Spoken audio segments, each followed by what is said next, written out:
Happy Halloween, everybody. Here we are. I love Halloween. What can I say? Every year, our house was the house to go to at trick-or-treating. I was kind of the director, and I would decorate, and we'd have a different theme. One year would be Star Wars, the next year would be Ghostbusters, then we would do Nightmare Before Christmas, a whole bunch of themes. So I loved Halloween. And my brother and my father in particular got me into scary movies. They introduced me to a lot of different scary, fun movies, and today we're going to talk about some of those. We'll start off with It's the Great Pumpkin, Charlie Brown. What a great Halloween little TV special. The storyline was so-so, but so what? It's festive, it's colorful, it's fun. Gotta watch it every year. Now next we have, not a movie, but a TV show, Roseanne. For the Connor family, Halloween was like Christmas, and they went all out. So through all the seasons, they always had a special, and I always enjoyed watching those. I still do. Must see. Now we'll go old school a bit. When I was a kid, I went to Fisher Big Wheel. For 99 cents, I bought a videotape called Psychomania. Now it's out on DVD and Blu-ray, widescreen, but this is a strange, cool cult classic from the 1970s. It's scary, it's freaky, it's stuck in its time period, but nevertheless, great movie. Now we have a black and white movie from 1959, Vincent Price, House on Haunted Hill. Black and white. It's still scary. It's old school. It holds up. I enjoy watching this. You should check it out if you haven't. House on Haunted Hill. And next we have the granddaddy of all scary horror films, Alfred Hitchcock's Psycho. Black and white. Anthony Perkins. Great, great scary film. Still holds up to this day. They made some sequels, but whatever. This is the one to watch. Psycho. Now we have something from the 1980s. I saw this as a little kid. Steven Spielberg's Poltergeist. Man alive, this thing was scary. Again, it still holds up. You got to see Poltergeist if you haven't seen it. They're here, up against the TV screen. Lots of memories. Check that one out. Now, this one gave me a lot of nightmares. I can't lie. I was so young when I saw these, but they were fun. The Amityville Horror.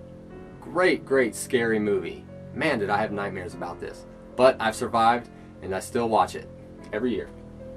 Now, this one is the scariest movie. One of them, for sure, is 1973's The Exorcist. You gotta see this if you haven't. This came out in 1973. The story is my mom was pregnant with me, so I kind of saw it in the theater. My mom and dad went to this, and it came out actually after Christmas of that year. A strange time to release a scary movie, but what a great, scary, artistic, cool film, The Exorcist. Moving on, a little more recent is good old Tim Burton, Sleepy Hollow, with Johnny Depp and Christina Ricci. I saw this 5 times in the theater, and it holds up. Great music by Danny Elfman also. Moving on, we have Stanley Kubrick's The Shining. This is my brother's favorite scary film. He introduced me to this, and wow, with Jack Nicholson, such a classic. Man alive, it holds up. This is a good movie. 1970s, check it out. Next we have something from the early 1980s. When I was a little kid, I was big into breakdancing and a lot of the music at that time, and Michael Jackson's Thriller came out, and it was huge, and they put a video with it, which was like 15 minutes. It was groundbreaking at the time, but a lot of people were freaked out. My parents had friends that were saying, hey, don't show this video to your kids. It's scary. It's of the cult.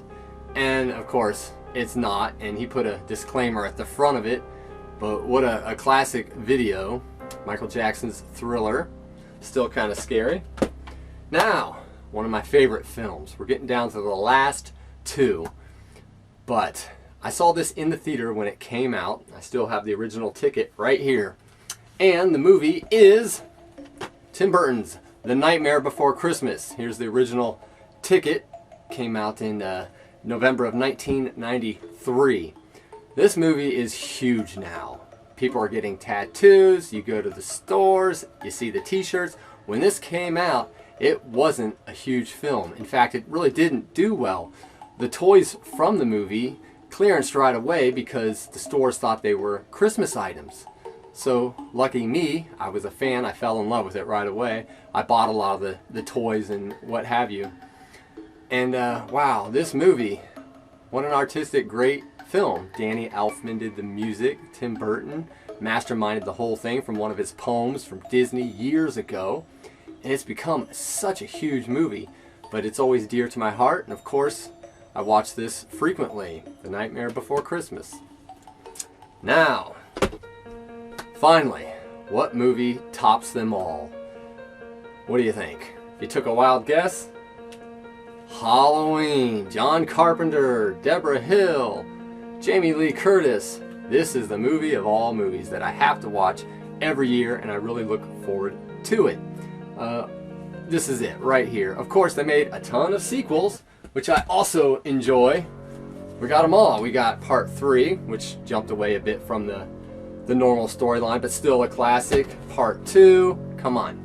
Now, part 4 and 5, probably some of my favorites too, because they're really 80s and they're kind of stuck in the 80s, but that's what's good about them. And they're fun. And man, they kept making them, which is awesome. They just did one last year, which Jamie Lee Curtis and John Carpenter returned to. So there's some scary movies for you. I hope you've seen them, or if you haven't seen some of them, check them out. And I hope you have a good, fun, safe Halloween. Until next time, have fun, folks. We'll see ya. What?